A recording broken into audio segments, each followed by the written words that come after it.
Nous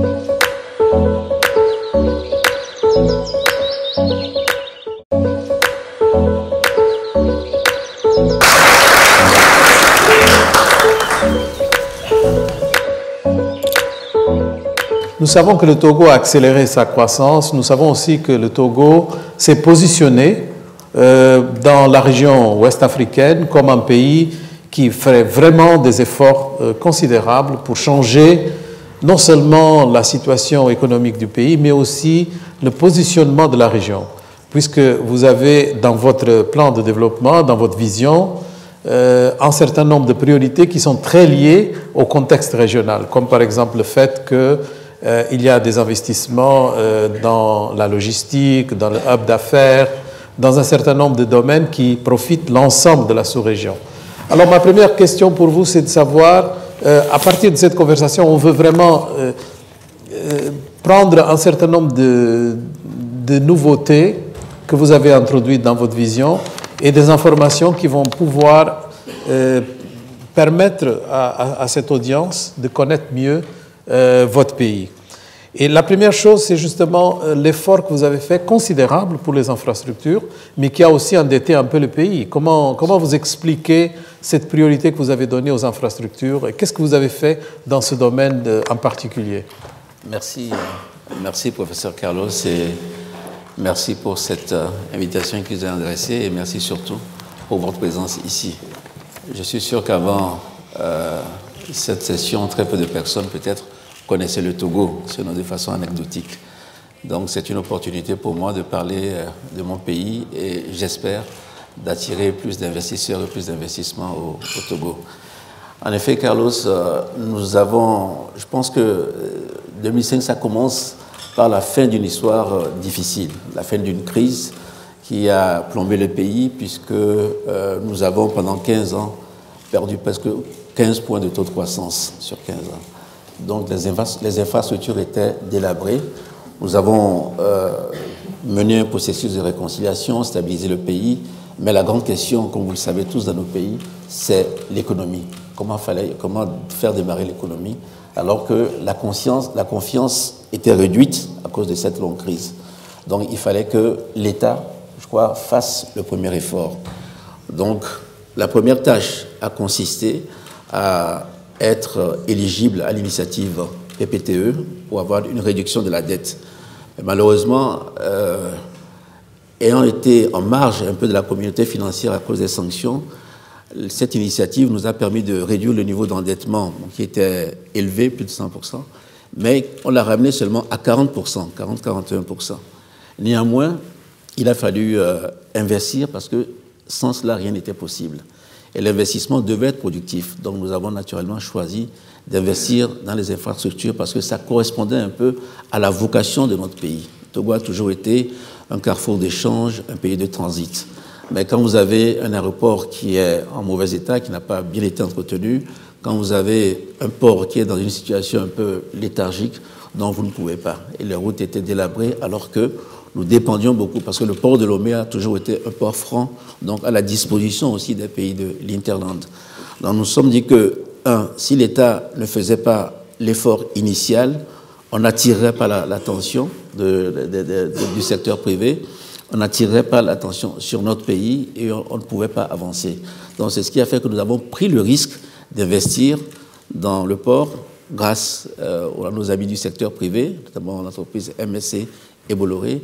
Nous avons fait des routes parce qu'une fois que on a un port, il faut avoir la suite. Donc nous avons fait 1500 km de route à peu près. Nous avons également investi dans l'énergie et ça nous a permis d'avoir un taux de croissance d'à peu près 5%. L'endettement, naturellement, je ne dirais pas explosé, mais nous étions en 2016 à un niveau élevé de plus de 80%. Mais aujourd'hui, nous l'avons ramené à un niveau plus soutenable puisque nous sommes en dessous des 70%. Donc nous avons fait des réformes qu'il faut. Maintenant, nous comptons sur le partenariat avec le secteur privé pour avancer.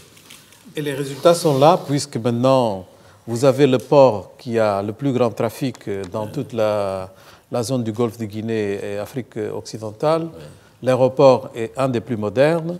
Vous avez le couloir qui est considéré le plus efficace dans la région pour les pays de l'Interland. Donc, l'infrastructure est en train d'être payée déjà avec des efforts considérables. Et en ce qui concerne justement la partie aérienne, ça a été reconnu, non seulement à cause de ce que vous avez fait, mais aussi la présence d'une compagnie panafricaine qui est A-Sky. On vous a confié au sein de l'Union africaine le rôle de champion pour la question de la politique de Open Skies, qui va permettre justement d'augmenter le trafic aérien entre pays africains avec la 5e règle qui est libérée. Vous avez aussi été, pas désigné, mais disons de fait, le champion pour la sécurité maritime, puisque sans sécurité maritime, les ports ne peuvent pas vraiment être protégés en termes de capacité pour qu'on augmente le trafic. Donc, ces rôles montrent que vous avez beaucoup investi sur le régional. Alors, comment vous voyez la SLEC, comment vous voyez tout ce mouvement qui, en effet, étend encore davantage ce que vous avez déjà investi au sein du Togo? Mais, sur ce sujet, vous savez que être de petite taille, ça a des avantages, mais ça a beaucoup d'inconvénients, notamment en Afrique. Généralement, quand on voit les investisseurs qui viennent vers l'Afrique, on regarde le Nigeria, on regarde le Ghana, on regarde le Sénégal, la Côte d'Ivoire, vraiment le Togo, à cause de l'étroitesse de notre marché. Et donc, très tôt, nous avons commencé par la CEDEAO à être un avocat, faire toujours le plaidoyer de l'intégration régionale. Parce que nous savions que sans cela, nous ne pouvions pas nous en sortir. Ça a commencé par la CEDEAO et je veux dire, cet activisme nous a été, nous avons été récompensés de cet activisme parce que nous abritons quand même plusieurs banques sous-régionales. Et ce mouvement initié par les banques sous-régionales a été poursuivi par les banques privées qui ont leur siège maintenant au Togo. Donc ça, c'est un des avantages que nous avons. Deuxièmement, comment, si nous n'avons pas d'intégration, si nous n'avons pas de libre circulation, comment investir au Togo et pouvoir toucher le marché du Nigeria, le marché du Ghana, le marché du Bénin? C'est impossible. Mais en même temps, nous savons que en venant au Togo, grâce à la taille de notre pays, grâce à la proximité des dirigeants, nous nous efforçons, c'est beaucoup plus facile de se mouvoir à Lomé plutôt qu'à Lagos. Mes amis nigériens m'excuseront, mais c'est simplement une loi physique. Donc, cette proximité que nous avons avec les investisseurs nous donne un avantage et nous permet de régler le problème. C'est pour ça que continuellement, nous faisons le plaidoyer de l'intégration. Sinon, sans cela, les pays comme le Togo connaîtraient beaucoup de difficultés. Ces investissements que nous avons faits, l'aéroport, le port, sont surdimensionnés s'il ne s'agissait que de servir le petit marché togolais. Donc la SLEC, pour nous, c'est une opportunité supplémentaire de pouvoir avoir accès à d'autres marchés en comptant surtout sur le secteur privé. Ce n'est pas l'État qui va investir et exporter au Nigeria ou au Ghana, mais c'est surtout le secteur privé qui pourra trouver un environnement favorable ou bien qui pourra, s'il veut investir au Togo, savoir qu'il n'a pas de contraintes de marché parce que derrière le Togo, c'est un vaste marché, c'est la CEDEAO et demain la SLEC. Donc nous encourageons beaucoup, nous avons signé, nous avons ratifié également la SLEC et nous espérons que les obstacles inévitables seront levés par les chefs d'État africains. Voilà, donc parmi les opportunités qui étaient présentées tout à l'heure, c'est justement l'accélération de l'intégration régionale. Mais comment vous expliquez que, par exemple, une compagnie comme MSC choisit le Togo comme centre d'opération pour la région, de telle sorte que le port de Lomé, maintenant, est plus important que le port d'Apapa qui sert Lagos ou le port d'Abidjan et d'autres ports? Comment vous expliquez, par exemple, que les banques régionales choisissent Lomé comme siège? Il y en a plus que n'importe quelle autre ville en Afrique. Comment vous expliquez qu'une compagnie qui est créée pour servir la sous-région choisit Lomé comme A-Sky? Quel est l'attractif et comment on peut accélérer les éléments qui permettent que cette attraction continue et se traduise avec beaucoup plus d'investissement? Je pense qu'il y a 2 ou 3 raisons. La première raison, c'est la sécurité. Nous avons surtout beaucoup misé sur la sécurité. Et si vous allez à Lomé, généralement, les gens circulent paisiblement et en toute sécurité. Deuxièmement, c'est une tradition d'hospitalité. Lomé a toujours été, c'est petit, mais ça a toujours été un carrefour d'échange. Je parlais tout à l'heure du port franc, je peux parler de la réexportation. 40% de ce qui arrive, des marchandises qui avaient à Lomé sont réexportées dans les autres pays. Troisièmement, je crois que c'est aussi une volonté. On a parlé tout à l'heure d'intégration, c'est que nous avons, je crois, avec ces premières banques qui sont installées dans le pays, nous savons être à l'écoute des entreprises qui veulent établir leur siège à Lomé. On sait les écouter sur le plan fiscal. Je pense que nos amis de Cobanque ne nous démentiront pas. Il y a forcément des problèmes, mais l'administration et le politique savent s'adapter à leurs desiderata.